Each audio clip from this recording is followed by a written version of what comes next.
Serious. What supernatural event did you see that you're sure was real?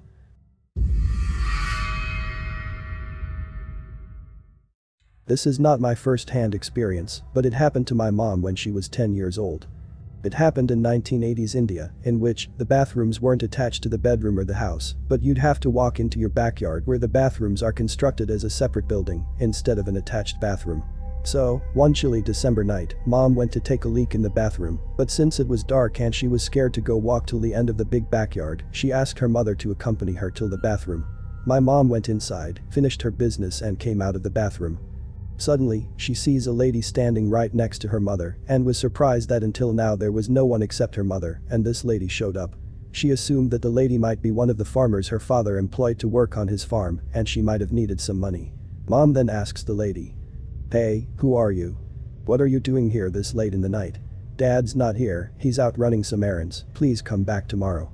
Grandma turned pale. My grandmother couldn't see anyone standing beside her and my mom was clearly pointing right next to her.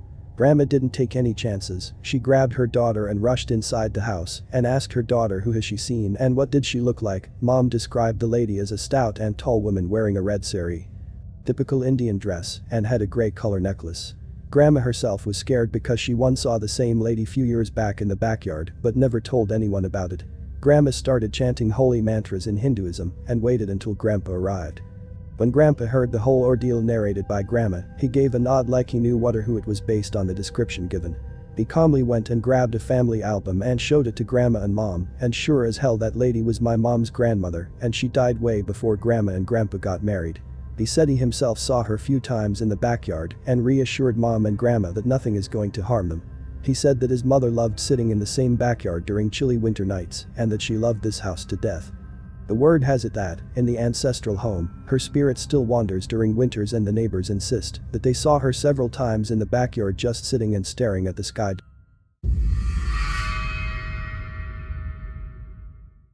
My cousin committed suicide when he was 23.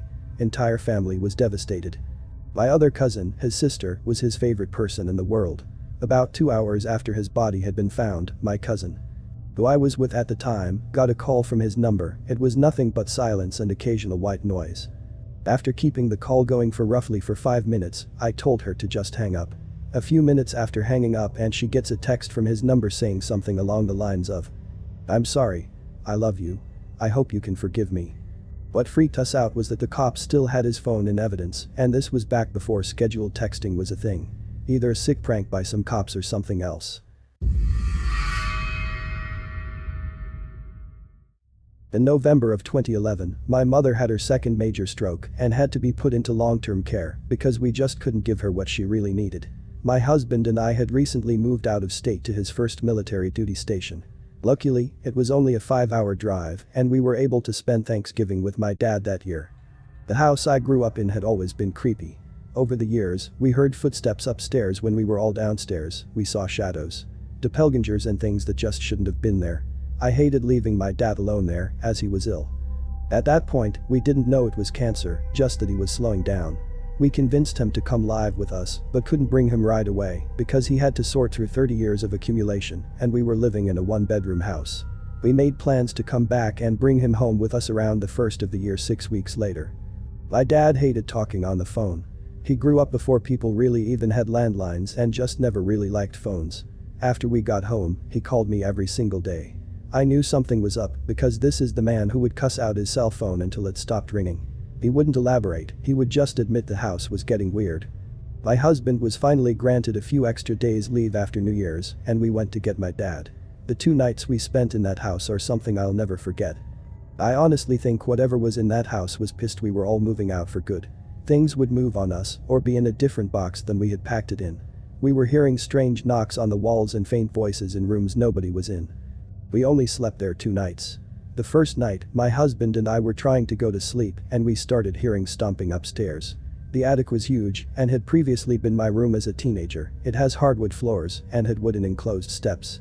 We both realized we never heard my dad go upstairs and were trying to figure out why he'd be up there in the middle of the night when we had decided to get his stuff up there in the daylight the next day. I got up and went out to the living room and he was sitting on the couch. He asked me if the stomping had woken us up too. My husband joined us in the living room and we all sat and talked for the next few hours.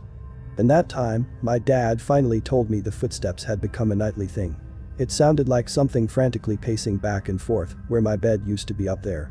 It started the night he had started packing boxes and had spoken to me on the phone about the date we were coming to get him. He had started seeing the shadows darting in and out the back door again too. This is something we hadn't seen in at least 15 years. The doorknob started jiggling again. My dad and I were both night owls, and we would sit up late telling ghost stories and just talking, and this would happen often. We'd just be talking away, and all of a sudden the doorknob would start jiggling. We would hear and see it happen. At first, my dad would grab the machete he kept under the couch and a flashlight and walk around the outside of the house and never find anything. After a while, we just ignored it. After a while, we went back to bed and laid there just listening to the frantic pacing until we passed out. It happened the next night too. It was so surreal. I still ask my husband if it really happened, and he always kinda chuckles and reminds me that we barely slept and were so exhausted when we got to our new house that we were all in zombie mode unloading the truck. My dad passed away 6 months later. He was so glad to be out of that damned house. I was just happy he didn't die alone there. My husband and I recently moved back to the city I grew up in. Right after we got back, he insisted we drive by that house. I had the worst feeling of dread over seeing that house again. The new owners changed a lot about the yard and exterior. I would love to know if they've had experiences like we did, but there's nothing anyone could say to get me back in that house to ask them. I mentioned the house being strange because so many bad things happened there over the years. The house was built in 1900. It had been the farmhouse in the area, so it was there before the other houses. It had a lot of negative energy because so many bad things happened in it over the years. The man who owned it before us had a heart attack in the living room when he was remodeling it. My mother had 2 major strokes in it. I know for sure. According to the neighbor anyway, that those 2 elderly women died in it in the 1960s. Of course, we had several pets die over the years inside the house. The elderly lady's poodle died there too. Aside from all the negative energy that accumulated over the years, my mother had a lot of mental problems. It ran in her family. She was taught as a child that ladies didn't discuss mental illness or show any weakness. She was born in the 1940s, when it was easy to commit a person, especially a woman, to an institution over small things. Plus, she was a narcissist and wouldn't admit to any weaknesses. She yelled, threw fits and could be abusive towards me and my father. I sometimes wonder if she didn't inadvertently create a poltergeist. Just one theory about all the stuff that happened there. When I was in high school, my parents and I moved into a new house with 2 floors and a basement. I was upstairs and my parents were on the first floor. I usually stayed up way too late, as most high schoolers do, and during one of these late night sessions, I started hearing noises outside my bedroom. Like footsteps and clanking and such. I asked my parents about it and neither of them had been up in the night, and of course they dismissed me when I told them what I heard. The noises continued at night for months. This was around the time those paranormal activity movies were big, so I swore it was demons because I never actually saw anything when I happened to get brave enough to investigate. My aunt stayed in the bedroom across the hall one night and confirmed hearing them too, so at least I knew I wasn't going insane. Then things got weirder. The noises got more intense and stuff started getting moved or disappearing. My parents slowly started to believe something was happening in that house. One night, my dad was on a business trip and it was just me and my mom watching TV downstairs when there was this explosive noise in the basement. Something was definitely down there. However, instead of leaving the house or calling the cops like sane people, my mom stomps over to the basement door, flings it open and yells into the darkness of the basement. "Get the fuck out of my house." I'll admit it was quiet that night after that. Eventually we figure out that one of the storm windows on the basement was unlocked and people had actually been coming into the house. When I was around 8, I was outside my school in the car rider pickup line waiting for my parents.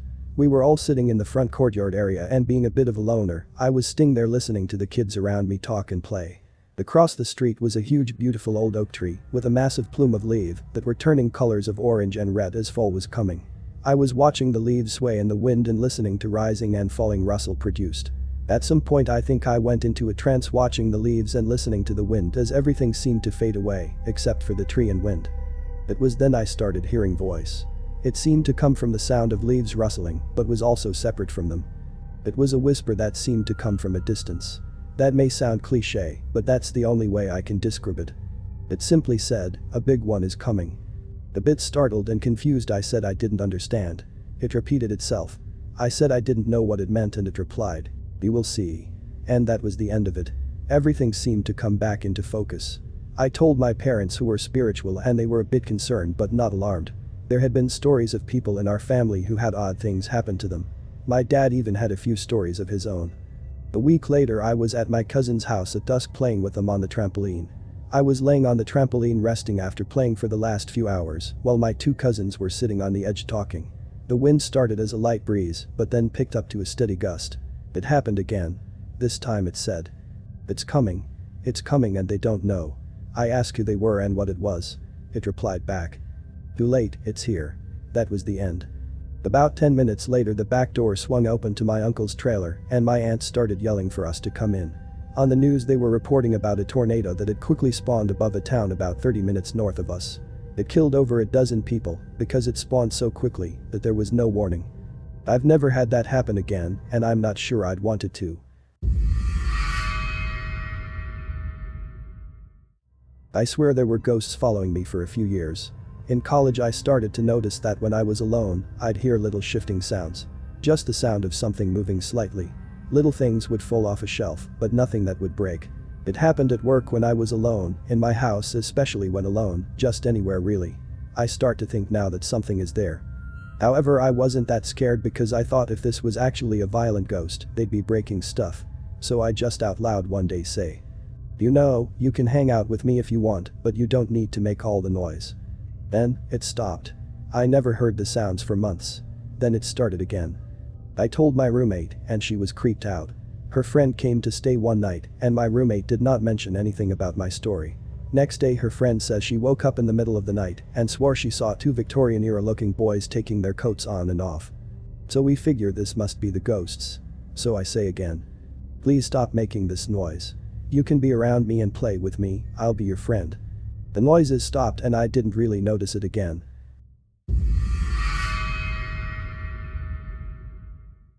Okay, so just a heads up, the first story was told to me by family that was around for it, the second I remember vividly.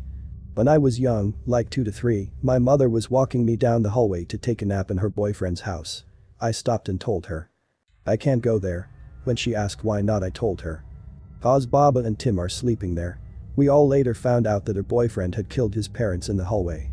Barbara and Tim. When I was in 2nd grade, I was also going to after-school care at a church across the street. Every Friday, the ice cream man would come by. One day I was standing by the fence waiting for the ice cream man when a man walked up. Well, he was more a shadow than a man, in a trench coat and fedora hat. Picture film noir Private Eye style. I just stood there looking at him, and he kinda waved me over toward him, and I walked over. About the time I got over, a kickball kicked by a big 5th grader hit the fence about head level. I turned around to see who kicked it, and when I turned back, the shadow guy winked and disappeared. I think I met my guardian angel. A couple years ago, our dog died. Dog and I never got along. She didn't like me, I found her annoying. About 2 to 3 months after she passed away, I had a dream where I was on the computer. I got up to use the bathroom, left my room and noticed that the lights in the windows upstairs were pure white. I didn't think anything of it, went downstairs, turned, looked down the hallway to the front door, and there was a bright white light pouring in. And sitting looking at the door was our dead dog. Like she wanted to go outside. So I walk up the hall, and before I reach her, I say her name. She stands up, turns around, and runs over to me doing that goofy little run she did whenever she saw someone she liked but hadn't seen them in a while. I say, "Hey," and reach out to pet her, only to drop to my knees, give her a hug, say, "I'm sorry." She licked me and then I woke up. It was so upsetting because it finally hit me that she was dead, and I actually started to cry a bit. I don't believe in ghosts or visitations, but how intense it was. I think I believe she actually visited me in my dream that day. This happened when I was 17. I was really young and dumb and moved out of the house my senior year of high school to live with my boyfriend at the time. He had just graduated high school the previous year and lived in an apartment by the school. At first everything was great. Isn't it always? But things started to change little by little. At this point I considered myself a bit sensitive to paranormal phenomena or whatever you wish to call it due to prior experiences. I felt like there was a presence following us and influencing our emotions on the negative side. I have to add that we own two cow cats, as I called them. The first one we'll call Cow Cat 1, and he was a friendly, big, floofy black and white cat. The other cat we'll call Cow Cat 2, and only liked certain people. She was a short hair and was also black and white in color. We had a cat carrier sitting in the living room that she absolutely loved to sleep in all the time. One night I decided to talk to my boyfriend about this weird negative presence I kept feeling. I really thought it was affecting our relationship, so I wanted to work on fixing it. I sat at the end of the couch that was closest to the cat carrier, and he sat right next to me. Cow Cat 2 was sleeping in the carrier, and Cow Cat 1 was asleep on our bed in the bedroom. I start talking about the presence, and like with other experiences before, I have an image of what she looks like in my head. I am always embarrassed by this, because it's the typical spooky girl dressed in a white nightgown dress, with long black hair. I am talking and say. I also feel like she has a black cat for some reason. Right after I said that sentence, a black cat came walking out from behind the couch we were sitting at. It has its back to us, and we both stared as it walked towards the cat carrier. It walks in front of the carrier, and Cow Cat 2 shoots out of that thing at a speed I have never seen before. She flies to the back of the couch that is across from us, and we see her jump straight into the air from back there. She then runs into our bedroom. We instantly jump up and run into the bedroom. Cow Cat 2 is hiding behind the toilet in the bathroom, just cowering, while Cow Cat 1 is still laying on the bed with an expression like, "What are you guys doing?" I ask my boyfriend. "Did you see that?" He responds with, "Yes, a black cat." We searched the entire apartment and found nothing. No trace of this third cat. It's a small apartment, our front door was closed and all windows were closed as well. There was no place for this cat to have come in and out of. It simply appeared and disappeared. I would have said I was hallucinating if Cow Cat 2 did not react the way she did. She saw something too, and to this day I have no idea what it actually was. I didn't believe in ghosts. I'm still very skeptical of the idea of ghosts. The idea we exist after death seems way too optimistic to be true. That being said, I had a very strange experience. I was in college in Chicago and my friends and I found a weird apartment. The space had been a bar that predates Prohibition that was loosely converted into a loft. And when I say loosely, I mean there were dividing walls that didn't go to the ceiling to separate the rooms, and there was a shower, and they took the bar itself out, but other than that very little work had been done on the place. There was a creepy as fuck basement. In the basement, there was a turn-of-the-century beer cooling ice vault. It was a big heavy room all lined with wood with a big heavy door and suspicious hooks and hoses dangling from the ceiling. Now, my room had a closet under the stairs to go up to the apartments on the higher floor. There was a door to the closet, which was under the taller part of the stairs. Then, there was another door inside the first door into the small space under the lower stairs. Behind that door, there was a trap door set into the floor that was nailed shut. All three doors had locks on the outsides of the doors.